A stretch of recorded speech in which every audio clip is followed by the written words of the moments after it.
كيفك يا حسن؟ حلو الحمد لله. ممكن كل حاجة. تعرفني على نفسك؟ حسن، أنا مهندس معماري أصلا من اسكندرية من مصر. دلوقتي عندي ارت وديزاين ستوديو في كاليفورنيا.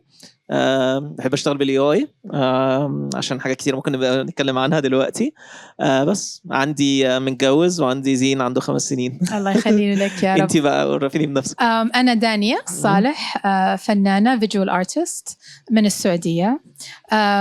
I work with lots of things, painting, video and AI and machine learning. حلو كويس لطيف. مبروك على الفيديو بتاعك، حلو جدا. ومبروك لك كمان إن شاء الله. ايه احساسك او ايه الرابط بين الارت بتاعك؟ هو معمول بالستايل جان صح؟ صح. يعني انا ما اشتغلتش بيه، فهو بالنسبه لي كان very interesting. فهي فكره الانتربيليشنز نفسها بين الكاركترز انا عجباني. بس يعني كلميني اكتر عن فكره ان انت بتعرضي ده مع الاهرامات والكونكشن نفسها عامله ازاي؟ تعرف يا حسن، يعني بنسأل السؤال هذا كثير وماني عارفه الاقي الجواب، لانه لسه انا ماني مستوعبه انا وين.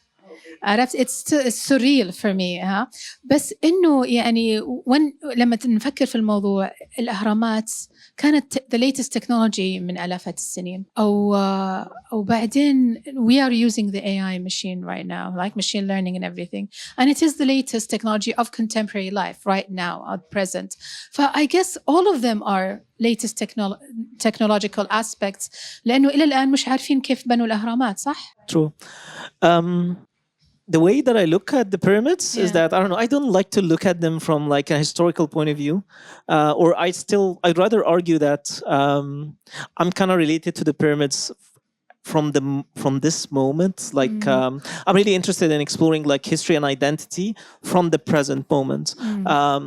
So in a way, the pyramids got a symbol for like all Egyptians. So like in the United States, when I tell them I'm Egyptian, the first thing that they think about is the pyramid. So it's somehow kind of implies a collective identity to all Egyptians in a way. And I'm really interested in exploring how this connection is being interpreted by all Egyptians. Like what are their relationship to the pyramid right now, and that kind of dictates how they perceive the past, or how they connect to the past. And generative AI is such an interesting tool in that regards, because basically it's a data set for like the human history. I don't use style GAN. I don't train my own data set. I use like big models like Midjourney and Stable Diffusion, because I'm really interested in understanding how these tools understands like the Egyptian culture, like in that case in the pyramid. And I've been working like with the topic of the pyramid for like a couple of years now. Oh, I see. And to be presenting my work here, generative AI is like of the pyramids is it's amazing. It is amazing. I mean, incredible.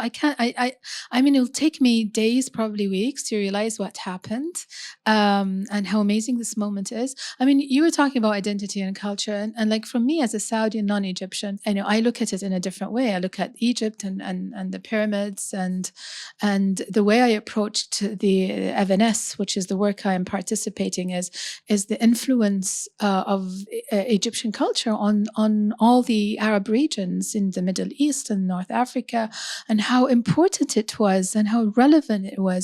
I mean, what it was in the 40s. I mean, when did the Egyptian cinema start? Probably in the 30s, 20s, like 30s or the 20s. Probably like so. But when TV happened and everyone was watching TV and the cinema, it was a huge event, especially in conservative societies. And I am approaching it from that point of view, from a society where it's very conservative, and the effect of this culture, the glamour, the romance, the stories, the comedy, the dance, the music, had a huge influence on everyone. That's really interesting, because again, what's great about like Forever's now is that they're bringing a lot of people, or like basically international artists like yourself, and they kind of reflecting on like the pyramid, or like the Egyptian, I don't want to say identity, but basically the culture one way or another. And I think, I don't know, for me, I'm looking at the Egyptian identity from the outside looking in. So I live in California, and I'm always kind of reflecting on what's happening and what has happened. But now you come here, and now like you have like this interesting perspective that I can relate to, but I can't really understand, because now you're talking about the Egyptian influence over like Arabic speaking countries, and it's a very interesting like influence that to see it in your work. I think like that's great, and also like to see it like in other people's work, how they perceive like Egypt. I think that's like the greatest value or the greatest outtake that you can get from such an exhibition. Yeah, that's very true. The more I talk about the work, the more it has a really strong effect on. It was so important. It was the main biggest major thing when a new film comes out. Oh, and they rent those reels, the old classical reels, and it's at a Friday event where all the family gathers and they look at the story. And then once the ending happens, everyone goes back to reality. I'm a big believer in how cinema can really reflect what a society is like, how society is performing.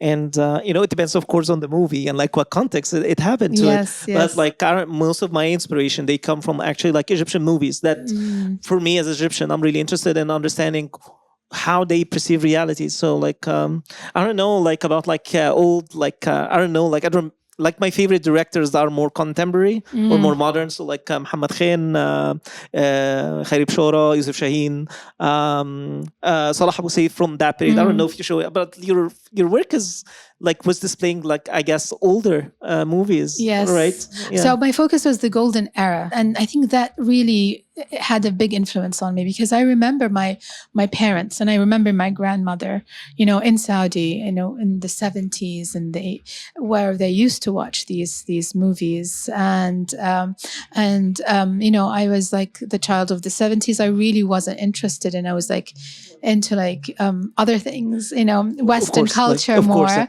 But the more when I grew up and the more I get older, the more I appreciate and the more I realize. So part of my practice is social conditioning, media and social conditioning, and how media conditions societies and cultures. And I realized how important that era was, especially in the mid 20th century, where it was still conservative. People were a bit closed, and there was no internet. There was all they knew was, TV and the radio. It was a big deal. So the influence of that era was very, very strong. And I also think like the technology plays like a very, very strong part in like displaying like the work that we do in a way, and how we connect to, like you said, like social conditioning. I think like it's such an interesting topic, and I'm really interested in the relationship between the conditioning that is caused by the technology. So talking about like, so at one point it was movies, now it's social media, right? And what role social media has in like shaping how we perceive reality and how we reflect on it. And with generative AI, especially like with like the democratic tools, like the open models, now everybody can replicate that and can do their own reflections, but it can also help with the social conditioning. So now I'm really interested in like this debate or like this weird relationship, or rather like, what's right and what's wrong. And, for me, sometimes I don't even have an answer. So tell me about, we're talking about technology. What is the technology you use? What type of machine learning do you use, or AI? You mean in this movie, right? And identity oblivious. Yeah, I so basically I use like the large language models like Midjourney, Stable Diffusion. I also use it like video generators like Runway, ML. Have you tried these? I've tried it. I did a little bit of research and work on Runway. Yeah, that's cool. But basically, like again, it's a multimedia. So like some of the images or the pictures, I had to kind of start like from somewhere. So like I'll make like a photo collage on Photoshop, or basically I would actually create a storyboard from Midjourney, then basically edit it as a collage, insert it in Photoshop, and then take the images from the Photoshop and then like play around with it, like whether in Stable Diffusion, ComfyUI, or Midjourney. So it wasn't like a linear process at all. Especially like I did like the video editing at the end. It was like all Adobe Premiere, no AI there.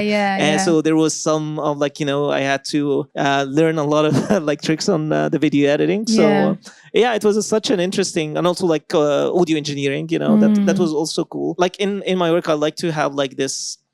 Let's just say it's more like an immersive, like mediums basically.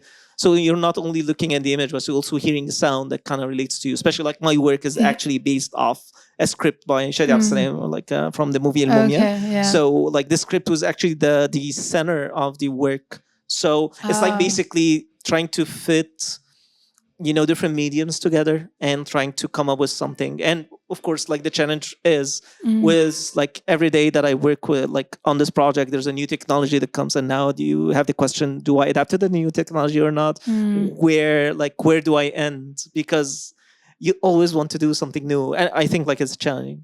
I mean, we can't catch up. I mean, the latest things. I mean, style guide. There's no more style guides right now. I mean, it's very hard. All the collab notebooks, they don't work anymore because you have to update the libraries, and the libraries are outdated, and we can't find the correct versions. Everything has changed. It was really. I mean, it's just that work was done like only 2 years ago. So it's really, I mean, it is a challenge to keep up with the latest technology, with the latest editions and versions. And there's so much out there.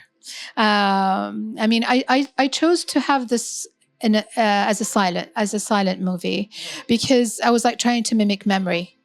And when we remember, it's always in fast moving images in our heads. That are not in high definition. It's like, glitchy, like, hazy. And that's what I wanted to, that's what I love about the latent walk and the style gun application. Yeah, it's really interesting. Like, like I think with everybody using like this new technology, it kind of brings how you really think. So now when you're talking about like memory and it's silent, and I think there's such a value in having like a visual memory. For me, it works differently. Like it's always something like I associate sounds with my work, almost like or like also like music and or even like as a basic conversation for me it could be very inspiring. But again, when you said that, it's like, oh, that's really cool. Like, like now I have, I have like a ticket inside your mind, and I know how your memory works. So like, yeah, it's interesting that I assume a lot of people assume things. When I assume that people remember without sound, it's not true. No, it's you, and that's great. I think that's the whole point of it. Like when you showcasing your work, and now you're talking about it, it's like now you give me like a piece of you, a piece of how you think, and I think like there's a great value in that. Even I know it's different, but for me it's amazing. It's like because it kind of shapes. I don't know. It shapes my idea of you. Like to know how you think and how you relate to your memories. Yeah, interesting. It's just a different perspective from mine, and I really appreciate like knowing how people approach things and how they learn things. But now you tell me like how you remember things, and thank you. I appreciate that. I mean, with the work, with the work I did, it was a process where I worked with themes and tropes. So there are certain themes and tropes in all these movies. The intro, the beautiful building, the السيارة الكشف, the grand staircase, the old style telephone, the close up of the protagonists and the belly dancers and the tarabish and the intimate moments of the movie. So I picked all of these themes, and by watching tens and tens and tens of movies, and then I collected 15 data sets of images. How big was the data sets? I mean, they were not that large because I couldn't. I was working alone. All the collabs, so basically you have to like. No, but I because Runway they used to have style gun, so I used to train my style gun on them. But I had to collect all these data sets. So one data set can be 400 images, and another data set can be 3,000 images. And then I wouldn't train them that much. I would train them only for a few steps because I wanted that glitchiness. I wanted that thing, and I didn't want to over train because I didn't want to have the collapse. When the training collapse, that means it's bringing out garbage. So it was a really a very delicate moment where you have to choose and decide when to stop training and what to use. But then it is back on the tropes and the themes that, like, stereotypes of what you expect in an old movie. Well, how about you? What was the thing? What was the vision that you had when you approached the work? I started thinking about that like around 1.5 years ago. I was visiting the NEMEC, the National Museum of Civilization in Cairo. Have you ever been? Not yet. Not yet. Okay, you should. I was kind of there. They have like the underground section, which is displaying the mummies for the New Kingdom. So basically, King Ahmose and Ramses Al Thani, and so like. And I kind of felt weird about that, like seeing the mummies.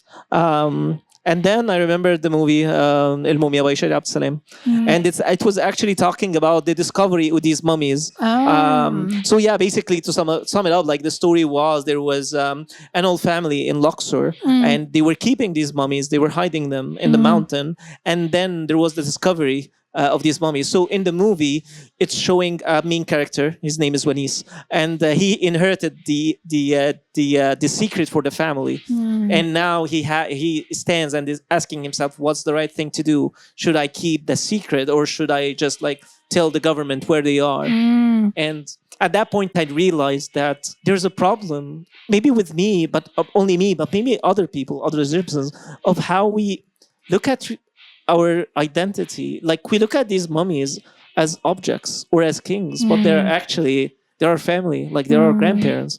And at that point, I realized there is a big gap of us relating to to our identity on a personal level.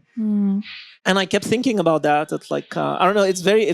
I don't know. It's very sensitive for me to talk about it, but I kept talking about it a lot, and I wanted to approach that. You know, I have like a specific scenario that I picked for, like a specific crop of the scenario from the movie, and I kept thinking about it. I kept watching it like hundreds of times, and I didn't know what to do with it. And then when I was invited to Art Egypt to display something, I was thinking, okay, yeah, now I need to work. Now I need to get the work done. And basically, that's what it's all about. Like, it was much easier for me, of course, because I didn't have to do I did some research, of course, like about like which topic should I have here, you know. But it's not something that's really historic, nor it's technical. It's basically like an artistic research.